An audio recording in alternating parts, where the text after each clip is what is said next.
On pense au comité contre l'islamophobie. Est-ce que vous avez les moyens aujourd'hui de le dissoudre très concrètement ? Je souhaite parce que nous avons un certain nombre d'éléments qui nous permettent de penser qu'effectivement c'est un ennemi de la République.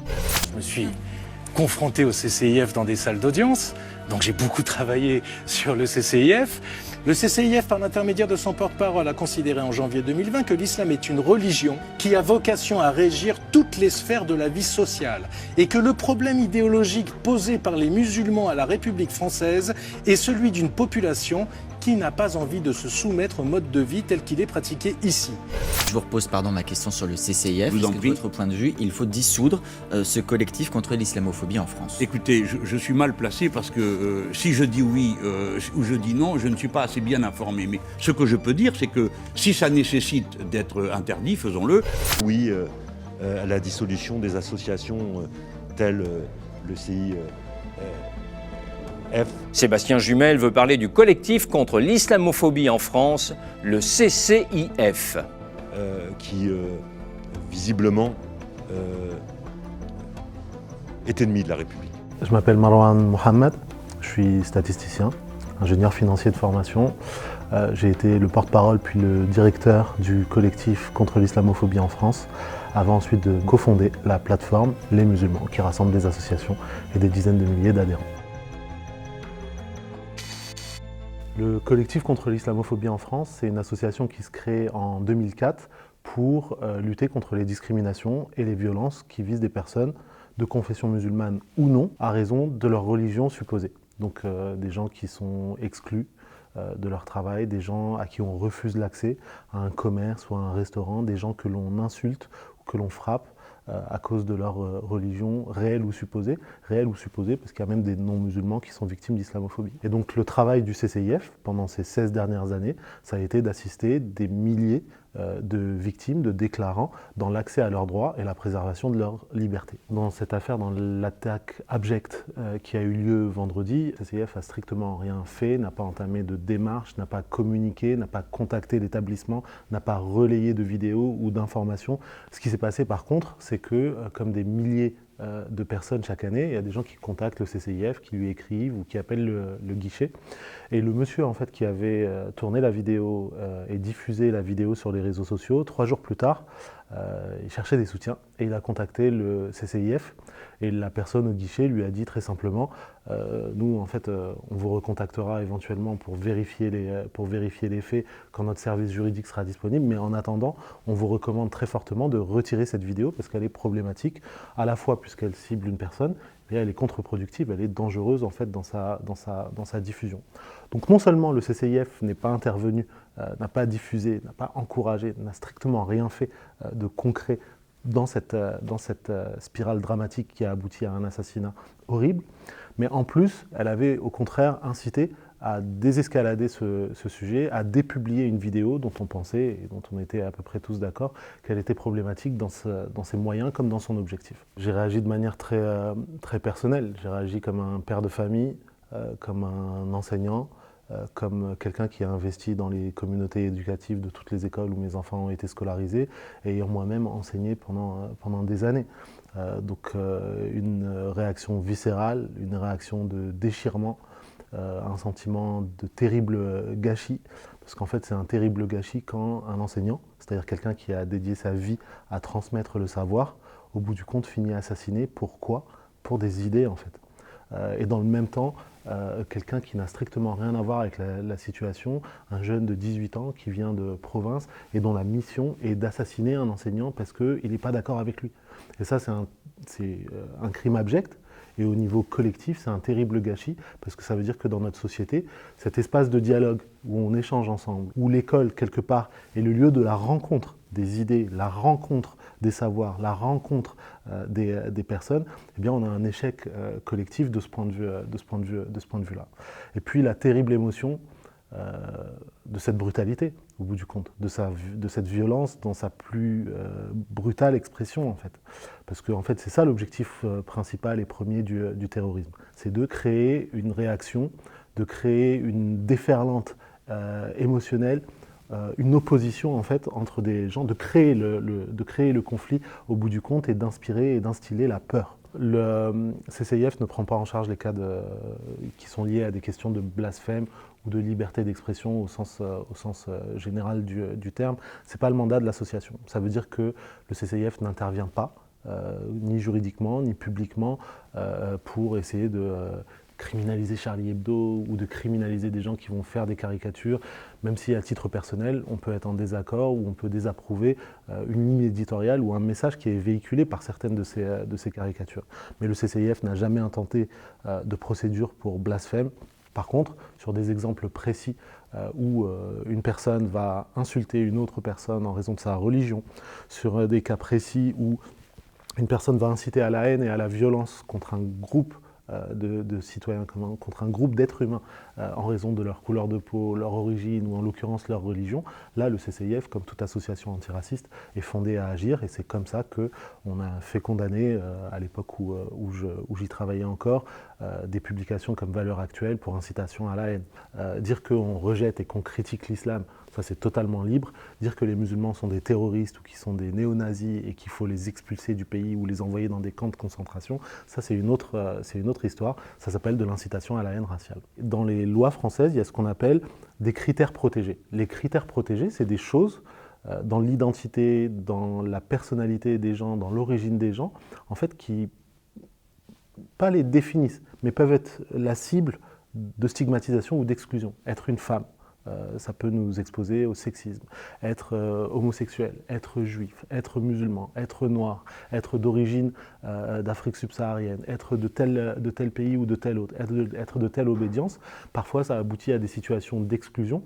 Et c'est justement ces critères-là en fait, qui constituent des critères protégés. Et c'est pour ça qu'en fait, quand on exclut quelqu'un sur la base de ces critères, c'est ça qui devient illégal. Et la religion ou l'appartenance religieuse supposée fait partie de ces critères protégés. C'est ce cadre juridique qui permet au CCIF d'agir. Donc le fait d'accuser le CCIF d'être islamiste, fondamentaliste, de soutenir des mouvements radicaux et ainsi de suite, ça c'est en fait les accusations génériques qu'on sort du chapeau, le plus souvent sans la moindre preuve, pour essayer de dénigrer ou de disqualifier une association au bout du compte, juste parce qu'elle fait son travail. Et le plus souvent, en fait, ce sont des gens qui sont les premiers agitateurs et les premiers animateurs de la stigmatisation des musulmans. Mais en fait, il y a quelque chose qui est assez pervers derrière, en fait, c'est que les musulmans, en fait, ils n'ont pas le droit de se battre pour leurs droits. Dès qu'ils le disent ou dès qu'ils le font, on va les accuser de défier la République. Au bout d'un moment, on se dit même que les musulmans, pour certains, ne devraient même pas avoir droit à la parole. Quand on voit les polémiques que soulève la simple présence ou la simple visibilité, que ce soit d'une personne engagée dans un syndicat, comme c'est le cas de Mariam Pouchtou, que ce soit le cas d'une chanteuse comme Ménel, que ce soit le cas d'une blogueuse cuisine comme Iman Boun.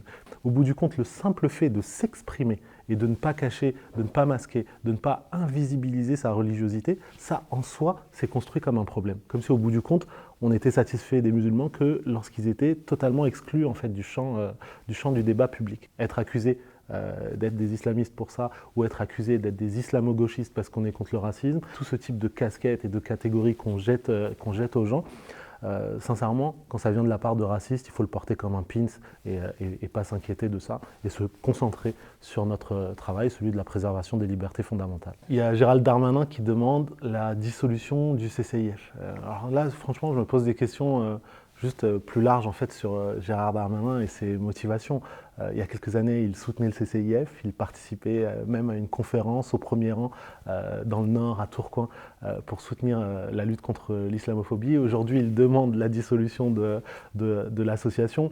Sincèrement, ce n'est pas très sérieux. Il n'y a pas de base factuelle, il n'y a pas de base juridique pour dissoudre le CCIF. Ça veut dire qu'en fait, cette déclaration, elle repose sur une volonté politique. Une volonté de criminaliser la lutte contre l'islamophobie en particulier et la lutte pour la préservation des libertés fondamentales de manière générale. Et on voit que malheureusement, ce gouvernement, une étape après l'autre, a été initialement élu pour faire barrage au Front National, je ne l'appelle pas le Rassemblement National parce qu'il n'a rien de rassembleur, et qui 3 années plus tard se retrouve à lui faire le plein d'essence. Donc cette dynamique, une année après l'autre, de droitisation et d'intériorisation, d'incorporation en fait, de l'idéologie d'extrême droite dans les mesures du pouvoir et dans une dérive qui est parfois autoritaire, Ça, là, c'est un processus qui est très dangereux parce qu'en fait, ça démontre que quand le gouvernement est en échec sur le plan politique, économique, social, éducatif, sanitaire dans notre pays, il a besoin de trouver des boucs émissaires et son seul moyen de trouver des réserves de soutien et des réserves de voix en projection de l'élection présidentielle qui arrive, c'est d'aller braconner sur les terres de l'extrême droite. Il ne faut pas se tromper quand le ministre de l'Intérieur demande la dissolution du CCIF. En fait, ce à quoi on s'attaque, c'est les libertés fondamentales, notamment celles des associations, et la possibilité pour tous les défenseurs des droits humains de dire et de dénoncer quand il y a des problèmes dans notre pays. Et le CCIF est dans le viseur, pourquoi ? Parce qu'en fait, il est efficace. On reproche au CCIF d'avoir fait condamner des figures politiques de premier plan pour leurs propos racistes. On reproche au CCIF, avec la LDH, d'avoir fait annuler tous les arrêtés Burkini qui ont envenimé l'ambiance dans le pays en 2016. On reproche au CCIF d'avoir défendu des centaines de personnes qui avaient été perquisitionnées injustement et d'avoir révélé la nature arbitraire, parfois abusive, de ces mesures. Donc ce qui est reproché au CCIF, c'est au bout du compte de faire son travail et de mettre en question les dynamiques parfois racistes qui ont trait dans notre société et de mettre en cause les responsabilités parfois politiques qui ont conduit à cette situation. Le travail du CCIF, c'est de lutter contre l'islamophobie sous toutes ses formes. Pour faire ce travail, le CCIF doit être accessible à toutes les parties des communautés musulmanes. Or, les communautés musulmanes, elles sont diverses. Dedans, il y a des progressistes, dedans, il y a des gens qui sont équilibrés, d'autres gens qui sont très traditionnalistes, des gens qui ont une lecture très intellectualisée ou culturelle du fait musulman, d'autres qui ont une conception très normée, voire normative du fait musulman. Le travail du CCIF, c'est pas de juger leur opinion. Le travail du CCIF, c'est de préserver leur liberté fondamentale. Donc il se trouve que parmi les déclarants du CCIF, on a de tout. Des gens qui portent le foulard, d'autres qui ne le portent pas, des gens qui ont une barbe, d'autres qui n'en ont pas, des gens qui ont une compréhension du fait religieux qui est très littérale, d'autres personnes qui n'ont pas une pratique religieuse particulière. Et le travail du CCIF, c'est de les traiter tous à égalité et de préserver leur liberté à tous. Donc ça paraît nécessaire de le rappeler, même si c'est une évidence, défendre les libertés de quelqu'un, ça ne veut pas dire approuver tout ce qu'il dit et tout ce qu'il fait. Donc quand on défend un imam qui a été injustement perquisitionné, on ne regarde pas les centaines d'heures de vidéos qu'il a fait.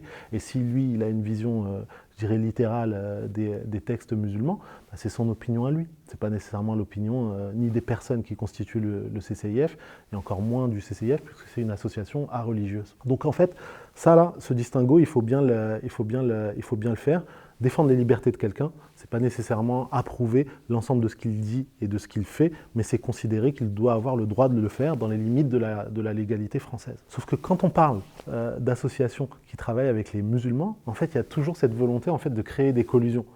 Si on défend les libertés de quelqu'un, c'est qu'on le soutient. Et ça veut dire qu'on est proche de telle mouvance. Et l'expression « proche d'eux », en fait, elle ne veut rien dire objectivement, mais elle permet d'essayer de disqualifier par capillarité des personnalités politiques ou des personnalités associatives. Vous citiez tout à l'heure la marche contre l'islamophobie en novembre 2019.